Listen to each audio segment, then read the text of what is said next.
বহুবচন গঠনের নিয়ম ও উদাহরণ। ব্যাকরণে বচন অর্থ সংখ্যার ধারণা, তাই যে শব্দ দিয়ে ব্যাকরণে কোনো কিছুর ধারণা প্রকাশ করা হয় তাকে বচন বলে।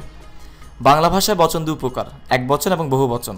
একবচন যে শব্দ দিয়ে কোনো বস্তু, প্রাণী বা ব্যক্তির একটি মাত্র সংখ্যার ধারণা হয় তাকে একবচন বলে। যেমন পাখাটি খুঁজে পাচ্ছিল না, গামছাখানা কোথায় রাখলে, কাজল কি বাড়ি ফিরেছে। শিক্ষক বললেন 2 আর 2 4 হয়। তাহলে পাখাটি, গামছানা, কাজল এবং শিক্ষক এরা সবাই কিন্তু একটি মাত্র বা একজনকে বোঝানো হয়েছে, তাই একটি একবচন। একবচন প্রকাশের উপায়। বাংলা ভাষায় একবচন প্রকাশের কিছু উপায় আছে, যেমন শব্দের মূল রূপের সাথে কিছু যোগ না করে। যেমন আমার বাড়ি যেও ভ্রমর, বসতে দিব পীরে। আমার বাড়ি যেও ভ্রমর, বসতে দেব পীরে। বাড়ি এটি মূল শব্দের মূল রূপের সাথে কোনো কিছু যোগ না করেই আমরা এটিকে একবচন করেছি। যেমন বাড়ি। আজ স্কুল ছুটি, রীতা গান শিখতে গেছে, বাস ঢাকা ছেড়েছে। শব্দটির শেষে টি, টাট, খান, খানা, খানি, গাছ, গাছা, গাছি ইত্যাদি নির্দেশক যোগ করে। যেমন মেয়েটি খুব চালাক, তাহলে এখানে মেয়ে এবং টি যোগ করলাম, তাহলে মেয়েটি, এদের একবচন বোঝানো হয়েছে।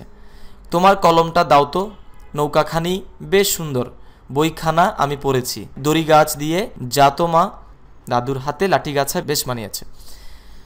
শব্দের এক আগে এক, একটা, একটি, একখানা, একজন ইত্যাদি সংখ্যাবাচক শব্দ বসিয়ে। যেমন এক দেশে ছিল এক রাজা, তোমার সাথে একটা কথা ছিল ইত্যাদি। বহুবচনে যে শব্দ দিয়ে একের অধিক সংখ্যা, ব্যক্তি বা প্রাণীর ধারণা পাওয়া যায় তাকে বহুবচন বলে। যেমন আমরা সেখানে গিয়েছিলাম, আমরা বলতে একের অধিক বোঝানো হয়েছে। ছেলেরা, অনেকগুলো ছেলে বোঝানো হয়েছে। শিশুগণ দেয় মন নিজ নিজ পাঠে, রাখাল গরুর পাল লয়ে যায় মাঠে। বহুবচন গঠনের নিয়ম এবং উদাহরণ। বাংলা ভাষায় বহুবচন গঠনের নানা উপায় আছে। প্রাণীবাচক এবং অপ্রাণীবাচক এবং উন্নত প্রাণীবাচক ও ইতর প্রাণীবাচক শব্দভেদে বিভিন্ন ধরনের বহুবচনবোধক বিভক্তি, প্রত্যয় এবং সমষ্টিবাচক শব্দযোগে বহুবচন গঠন করা হয়ে থাকে। যেমন শব্দের শেষে রা, এরা, গুলো, গুলি, দের বিভক্তি যুক্ত করে। যেমন রা, ছেলেরা বল খেলছে, তারা আজ আর আসবে না। এরা দিয়ে যেসব বিভক্তি যুক্ত করে যেসব হয়েছে, ভাইয়েরা, শ্রমিকেরা ইত্যাদি। গুলো, আমগুলো, ছেলেগুলো, গুলি, বইগুলি জায়গা মতো তুলে রাখো, দের, মুক্তিযোদ্ধাদের আমরা শ্রদ্ধা করি। তাহলে রা, এরা, গুলো, গুলি, দের এই বিভক্তিগুলো যোগ করার মাধ্যমে আমরা বহুবচন বানাতে পারি। খুব সহজে শেখা যাচ্ছে আশা করি।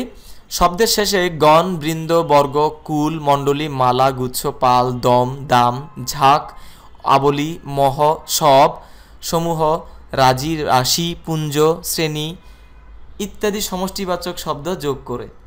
গণ, শিশুগণ দেয় মন নিজ নিজ পাঠে। বৃন্দ, সুকান্ত সাহিত্যের ভক্তবৃন্দ সমালোচনাও পছন্দ করেন। ঠিক তেমনি করে কুল, মালি, মালা, গুচ্ছ, পাল, দল, দাম ইত্যাদি যেই শব্দে আমরা শেষে যোগ করব তাই বুঝতে হবে যে এটি বহুবচন হিসেবে ব্যবহৃত হয়েছে বা বহুবচন বোঝাচ্ছে। চলে যাচ্ছে আবার পৃষ্ঠায়। ঝাঁক, রাশি, আবলি, সমূহ, রাজি, রাশি, পুঞ্জ, শ্রেণী ইত্যাদি যুক্ত করে।